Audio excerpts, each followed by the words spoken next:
Ya, Anda kembali di Apa Kabar Indonesia Malam. Pemirsa, sebelum kami melanjutkan dialog, kami akan menunjukkan grafis mengenai kecelakaan yang terjadi beberapa hari belakangan ini. Pemirsa, termasuk juga kecelakaan yang terjadi dalam kurun waktu setahun pada saat study tour begitu ya.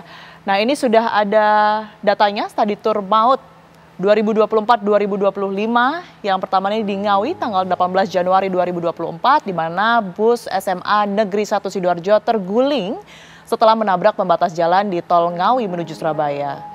Dari kejadian ini seorang guru dan seorang siswa meninggal dunia, pemirsa, di mana 21 penumpang lain ini juga mengalami luka-luka.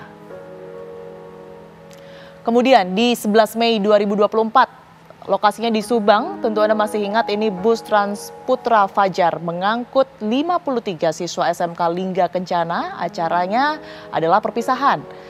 Nah, saat kembali ke Depok, bus melaju tak terkendali karena gagalnya fungsi rem. Kemudian terjadi insiden maupun juga kecelakaan. Ini 10 penumpang bus dan 1 pemotor meninggal dunia.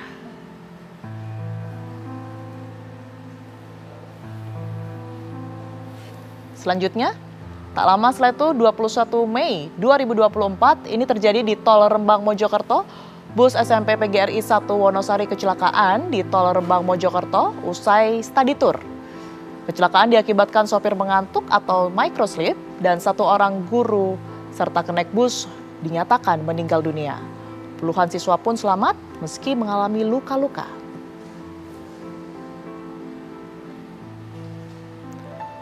Masih di bulan Mei pemirsa, di tanggal 24 ini bus study tour SDN asal Ogan Komering Ulu Timur begitu ya, Sumatera Selatan ini menabrak truk di Ogan Komering Ilir. 2 korban tewas dari insiden ini dan puluhan korban luka-luka.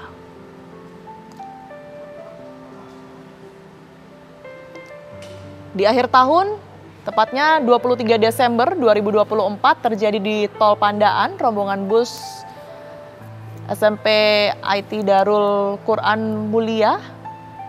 Ini kecelakaan di Tol Pandaan dan hendak menuju ke Kampung Inggris di Pare, Kediri. 4 orang tewas termasuk sopir bus dan siswa.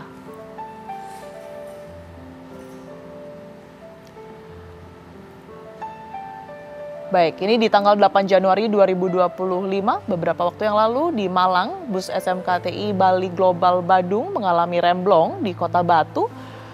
Bus ini sedang dalam perjalanan Semarang, Yogyakarta dan akan ke Malang lagi. 4 orang meninggal dunia, 2 luka berat, 43 penumpang alami syok berat. Di Yogyakarta pemirsa 28 Januari 2025, kali ini tidak terjadi di jalanan begitu ya insidennya. 13 siswa SMPN 7 Mojokerto ini terseret ombak ke tengah laut di pantai Drini, Yogyakarta. 9 siswa berhasil dievakuasi selamat pemirsa, namun 4 siswa meninggal dunia. Dan yang terakhir, ini kejadian terbaru pemirsa di Tol Pandaan 1 Februari 2025, bus Brimob yang kemudian ini membawa 31 siswa SMA Negeri 1 Porong beserta 2 guru pendamping mengalami kecelakaan tunggal di Tol Pandaan Malang. Sopir bus dan 1 pelajar dinyatakan meninggal dunia.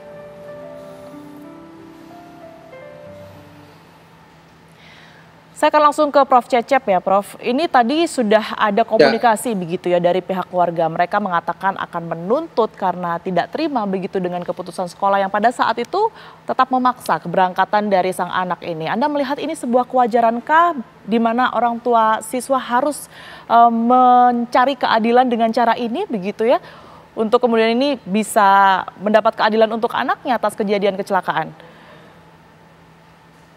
Ya tentu tadi ya kita turut prihatin atas kejadian itu. Memang ini kan pihak sekolah juga memang harus bertanggung jawab ya. Dan orang tua saya kira wajar menuntut seperti itu meskipun ya mungkin ada cara mediasi bisa dilakukan. Nah siapa sih sebetulnya yang ingin musibah itu tidak ingin semua juga ya tentang musibah ini.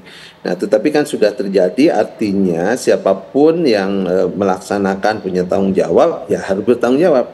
Nah, seperti apa tanggung jawabnya? Ya kita kan negara hukum ya. Gitu. Nah, itu serahkan aja ke aparat penegak hukum seperti apa. Yang kedua, memang kita juga melihat persoalan ini tadi ya, apakah SOP-nya sudah benar atau tidak gitu. Nah, karena yang saya kira yang studi tur itu baik saja ya dari sisi substansi gitu. Nah, persoalannya bagaimana teknisnya. Ya harusnya kan SOP-nya sudah ada tuh, baik dari kementerian misalnya ya atau dari Pemda itu sendiri. Ya seperti apa studi tur yang layak itu, yang aman, yang ramah gitu, dan tidak memberatkan kepada siswa, orang tua, kemudian bagaimana hubungan komunikasi dengan orang tua, dan studi tur itu tidak selalu harus pakai kendaraan ya. Bahkan kalau perlu tertentu ya studi tur bisa juga pakai pesawat gitu ya. Jadi bukan dilarang studi turnya, seperti orang ginilah, orang kecelakaan itu misalnya ya ada mudik misalnya sekian banyak kecelakaan, kan mudiknya nggak dilarang, jangan dilarang mudiknya ya, tetapi diperbaiki bagaimana SOP mudiknya yang baik. Sama juga studi tur ini ya. Banyak studi tur yang menurut saya memang harus didudukan pada persoalan bukan substansinya tetapi kepada teknis-teknisnya gitu, termasuk kendaraan yang layak ya dan aman. Baik, saya langsung mengarah ke Pak Wamen Dikdasmen. Pak Wamen, kalau dari keterangan tadi dan juga sepanjang kita berdialog malam ini, evaluasi apa yang kemudian ini harus betul-betul diterapkan begitu ya kepada kementerian ini untuk kemudian ini menghindari kejadian serupa ini agar tidak terjadi lagi, Pak Wamen? Ya, terima kasih. Tadi saya sepakat yang disampaikan oleh Prof. Cecep ya, bahwa studi tur itu sudah jelas manfaatnya. Jadi yang harus dilakukan adalah mengatur peraturannya, bagaimana rambu-rambunya, agar studi tur itu mencapai tujuan, mencapai sasaran, dan terjamin keselamatan. Jadi pengaturannya. Umpamanya, tadi saya melihat dari laporan-laporan itu, ada yang menggunakan bis komersial, ada yang menggunakan bis non komersial. Tadi ada menggunakan mobil Brimob gitu ya. Bahkan kan sering juga itu mobil pemiliknya instansi tertentu begitu. Nah ini nanti akan kita atur ya, karena ini menyangkut tanggung jawab ya, tanggung jawab pengangkut ya. Itu harus kita atur. Jadi sekali lagi bukan dilarang studi turnya karena kemanfaatannya hampir disepakati ada gitu. Tapi bagaimana dilakukan dengan selamat ya. Tentunya dengan memperhatikan, saya katakan tadi itu kalau umpamanya anak SD, masa dia harus turnya itu beratus-ratus kilometer ya. Kemudian kalau anak SMP, kemudian kalau SMA. Nah belum lagi yang menarik tadi, namanya perpisahan. Sebetulnya apakah itu masih memenuhi syarat untuk dikaitkan itu dengan kegiatan sekolah gitu. Jadi harus dipilah-pilah ini dari kasus-kasus yang tadi. Nah singkat kata kami mempertimbangkan betul untuk mengkaji betul ya, agar untuk membuat regulasi agar studi tur itu mencapai sasaran. Jadi tidak dilarang karena memang jelas manfaatnya, tapi harus diatur, ya, harus diatur agar mencapai tujuan sebagaimana kegiatan itu dilakukan dalam rangka bagian dari pendidikan. Baik, demikian Pak Tiara. Baik, terima kasih. Saya ke Mas Satriwan. Mas Satriwan, ini seperti apa kemudian ini agar kejadian serupa tidak terjadi lagi, tetapi juga jangan sampai sekolah ini terus-terusan disalahkan begitu ya, agar tidak terjadi lagi bagaimana orang tua siswa ini harus kehilangan anaknya dan juga melakukan penuntutan terhadap sekolah. Ya, yang pertama tadi Pak Wamen kan sudah satu pemahaman dengan kita ya, bahwa harus ada regulasi yang mengatur. Betul. Harus diklasifikasi, ada yang namanya kegiatan studi tour atau field trip atau trip observasi atau live in, apapun yang sifatnya akademik, itu satu.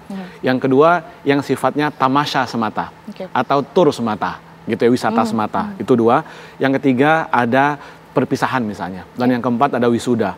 ini memang yang menjadi keberatan ya banyak orang tua apalagi yang tidak mampu karena pembiayaan sekolah itu, pembiayaan pendidikan itu mahal karena ada 4 ini nih gitu kan ya, yang biasanya itu sekolah-sekolah mewajibkan. Nah di regulasi nanti yang dibuat oleh Mendikdasmen bersama Menteri Agama, ini harus dipilah-pilah betul gitu ya. Yang kedua, pelibatan semua stakeholder, misal dalam menentukan destinasi, lokasi gitu ya, dan waktu kegiatan studi tour kah atau field trip kah, itu mestinya melibatkan komite sekolah. Dan sekali lagi diulangi, harusnya bersifat opsional. Tidak wajib, meskipun itu adalah misalnya bermuatan akademik, ya kan, bukan yang wisata, akademik gitu, tetapi tetap sekolah harus memberikan opsi-opsi. Bahkan sampai memilih yang paling bawah, yaitu tidak memilih keluar misalnya, tapi hanya membuat laporan dan seterusnya, observasinya melalui online itu juga bisa gitu. Jadi satu, karena orang tua memang merasa terbebani dengan biaya yang 4 tadi itu ya, studi tour, ada yang tamasya, ada yang perpisahan, kenaikan kelas, dan ada wisuda gitu. Nah untuk yang wisuda saya rasa Kemdikbud waktu 2024 juga sudah mengeluarkan aturan ya, 2023 kalau nggak salah aturannya, bahwa itu juga sifatnya opsional. Nah inilah yang skala lebih luas lagi aturan yang dibuat bagaimana tata kelola 4 jenis kegiatan ini dilakukan oleh sekolah dan madrasah. Ingat, ada madrasah juga. Ya. Bahkan kalau perlu sampai perguruan tinggi menurut saya. Kenapa? Karena perguruan tinggi juga ada kegiatan yang sifatnya outing kelas gitu kan ya, menggunakan truk tentara juga biasanya kan ya, kegiatan-kegiatan BEM, mahasiswa dan seterusnya. Tapi oke lah, itu orang dewasa.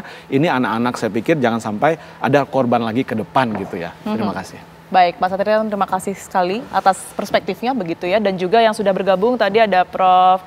Cecep juga dan juga Pak Wamen. Terima kasih banyak atas perspektif yang sudah diberikan. Tentu harapannya kejadian serupa tidak terulang lagi. Ada regulasi yang kemudian ini bisa diberlakukan secara tegas begitu ya. Agar tentunya melindungi korban-korban ataupun juga siswa di sini dan dari guru. Siswa dan guru. Dan juga guru ya, itu tadi. Dalam seluruh kegiatan yang kemudian diselenggarakan oleh pihak sekolah.